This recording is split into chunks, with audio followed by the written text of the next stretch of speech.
one feels demoralized in this moment, where they feel as though, the Democrats not listening to a progressive base. But I did want to play this clip for you because AOC had an interesting response that I very much resonated with me to the Madison Square Garden rally, the hateful rally. But then really she said something about, what if Trump gets reelected? And so I wanted to ask you, what does it look like for movements if Trump is reelected? But first, let's watch this.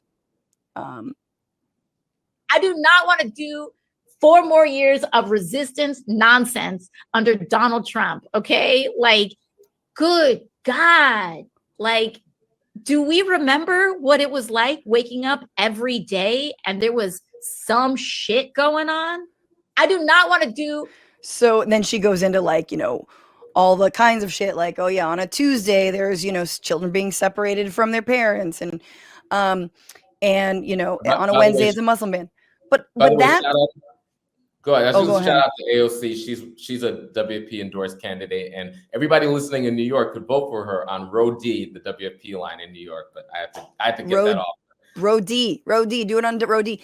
And that's, so my question is, it's like when she says, I do not want to do 4 more years of resistance politics, she says that with disdain, in my opinion, because it's not like, oh, I don't want to do 4 more years of resistance, and wearing like the safety pin and the pussy hat. She says that with disdain. Why does she say that with disdain, in your opinion? And what does she mean by this resistance politics? Well, there's a lot I could say about that. And I think in some ways, those 4 years were so traumatic that we collectively have engaged in some sort of collective amnesia about 100%. How unbelievably traumatic it was. I mean, during those years was COVID, and we actually lost so many of our friends and neighbors. It was horrific. And there's 2 things that I think she's correctly assessing.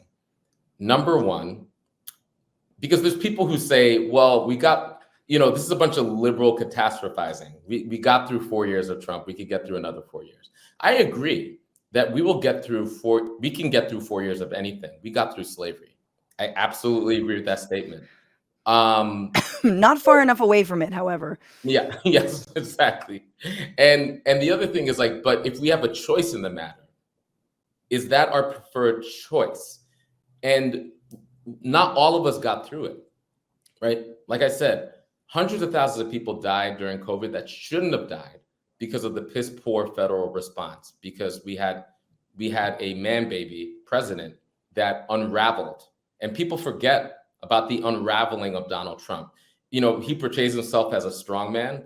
I mean, he unravels at the sight of any resistance. And that's what happened when we were all collectively in this crisis. He could have rallied all of us, right? But he couldn't. He didn't have it in him. And as a result, so many people died, right? There are people today who were children then, who were part of the family separation, who live with deep trauma, families who live with deep trauma over that, right? This real deep harm that took place.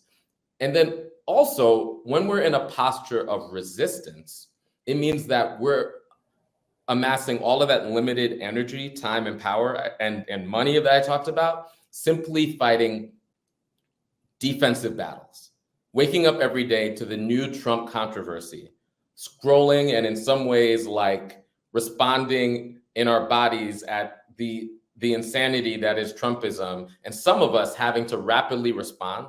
Right? Some of us who have organizations and have boots on the ground and have capacity, having to rapidly respond from one crisis to another, which is a part of authoritarianism, right? That's actually what they want us in that mode. And therefore, we have less capacity, both head space, heart space, psychic space, and actual time and energy and money for offensive battles, right? Because most of the people listening will agree that the system as it is completely unacceptable and insufficient for the case, and insufficient for the height of the crises that we're experiencing, from the climate crisis to the crisis that so many working people are experiencing, to the crisis of legitimacy around all these institutions, to the loneliness that so many people are experiencing, right?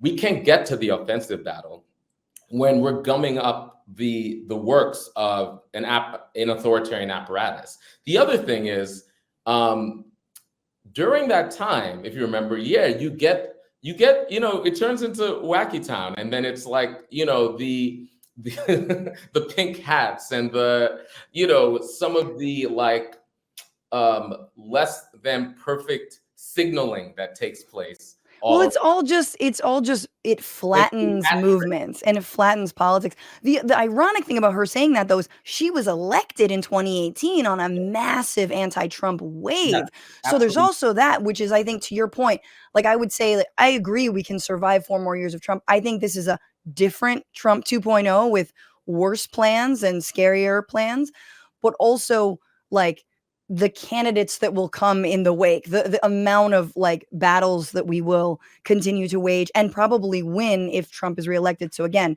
no Yep. cause for despair. I mean, there's so much I want to talk to you about, but final words before you sign off.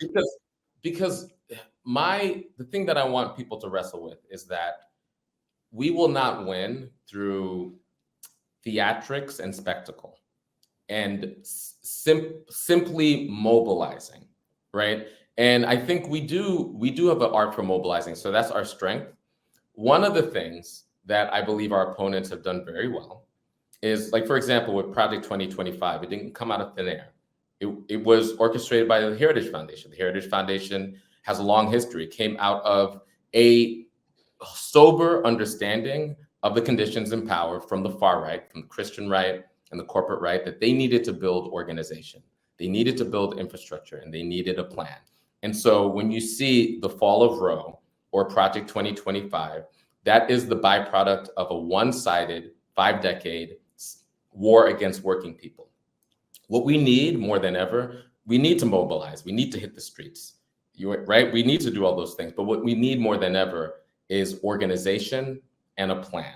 And so the other thing that I hear around her disdain from that is that the resistance politics was a lot of tactics, a lot of spectacle in the face of all types of traumatic things. And many of those tactics were like right on, but outside of a strategy and a plan. And if you don't have a strategy, if you don't have a plan, then you're probably following somebody else's. What's going on, Frantifa? If you haven't already, subscribe to this channel right now. Hit that button. And also, you can become a patron and support the show every single week. Get access to bonus episodes and exclusive merchandise. Patreon.com/Bitchuation Room. Do it.